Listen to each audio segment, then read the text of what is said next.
అయ్యో రక్తం.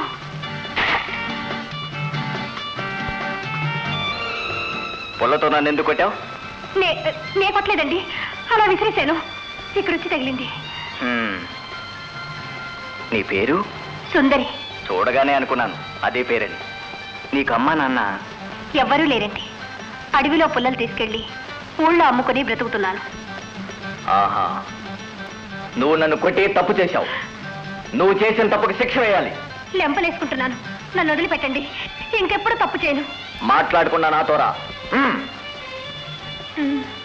రా.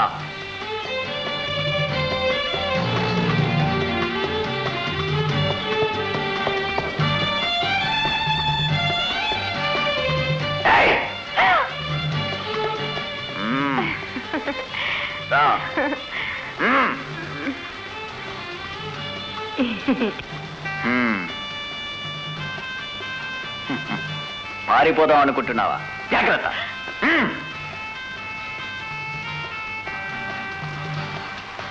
దిగో. ఎందుకండి? దిగమంటుండే.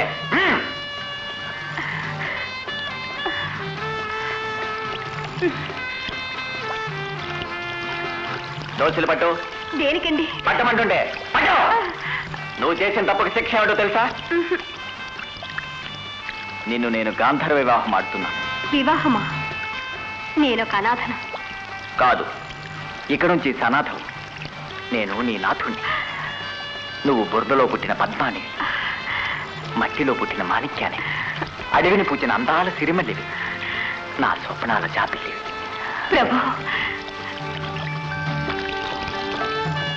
సుందరి, నిన్ను పంచభూతాల సాక్షిగా, ప్రత్యక్ష దైవ సూర్య భగవాన్ని సాక్షిగా నా భార్యగా స్వీకరిస్తున్నాను. ప్రభు.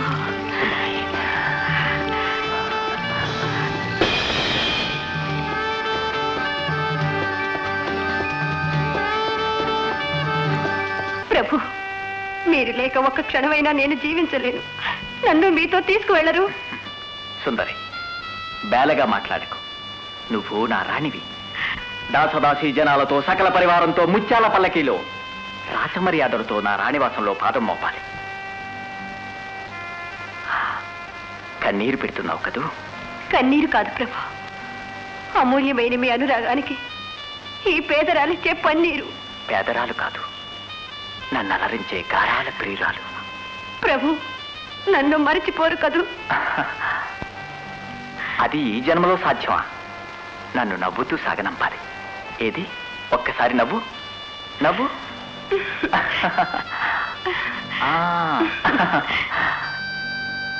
వస్తాను.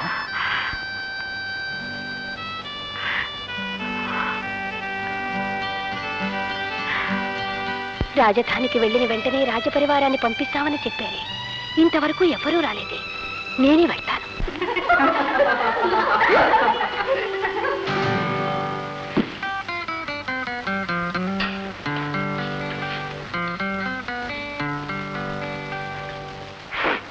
ఎవరు నువ్వు? ఏం కావాలి? ఏమిటలా చూస్తున్నావు? ప్రభు, నన్ను మర్చిపోయారా? మరిచిపోయానా? మరుపన్నది మధురమైన వరం.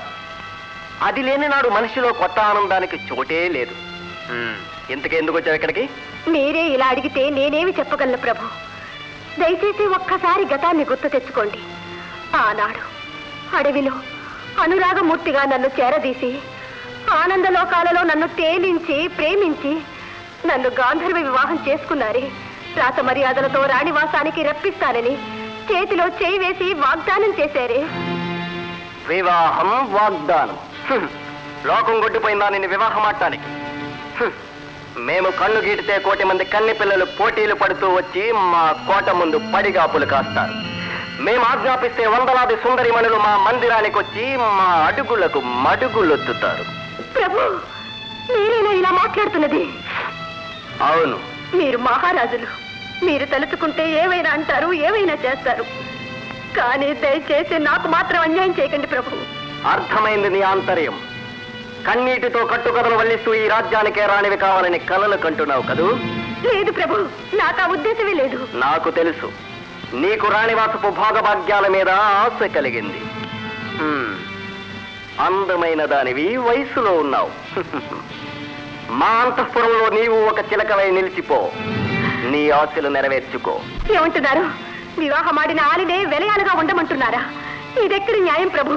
అసలు నా దృష్టిలో తరుణి తాంబూలం లాంటిది. రసాన్ని చవిచూచి పిప్పిని వదిలివేసినట్లే పరువాలను అనుభవించి విడిచిపెట్టాలి. అది మన ప్రేమ సిద్ధాంతం. అర్థమైందా? అర్థమైంది ప్రభు, అర్థమైంది. ప్రేమ పేరుతో అన్నం పుణ్యం ఎరుగని కన్ని పిల్లల్ని వంచడమే మీ ప్రేమ సిద్ధాంతం అని ఇప్పుడే అర్థమైంది. వీళ్ళంతా మీ కామాగ్నికి బలి కాపోతున్న బలి పశువులేనా? నిజం చెప్పినందుకు నన్ను కొడుతున్నారా? జీవితాన్ని అర్పించిన అబలని కొట్టడానికి మీకు చేతులు ఎలా వచ్చాయి? సాధించింది నటన. వెంటనే ఈ దౌర్భాగ్యాలను మెడపట్టి బయటికి గంటండి. మనసు మానవత్వం లేని నువ్వొక రాజువా? నీకొక సింహాసనమా? అధికార గర్వంతో మిడిసిపడే నీ రాజమ్మకుతో దొర్లిపడి మట్టి పాలు కావాలి. నీ కోట బీటల బారి కూలిపోవాలి. నీ అంతఃపురం నక్కలు కూసే శ్మశానం కావాలి. నీ మందిరంలో గుడ్ల గోబుల కాపురం ఉండాలి. నీ అధికారం పతనమైపోవాలి. నీ బ్రతుకు అంధకారమైపోవాలి. ఆ చీకటిలో చిత్రహింసలు అనుభవిస్తూ చేతిని దానికి దుఃఖిస్తూ కొమిని కొమిని కావాలి. ఇదే నా శాపం.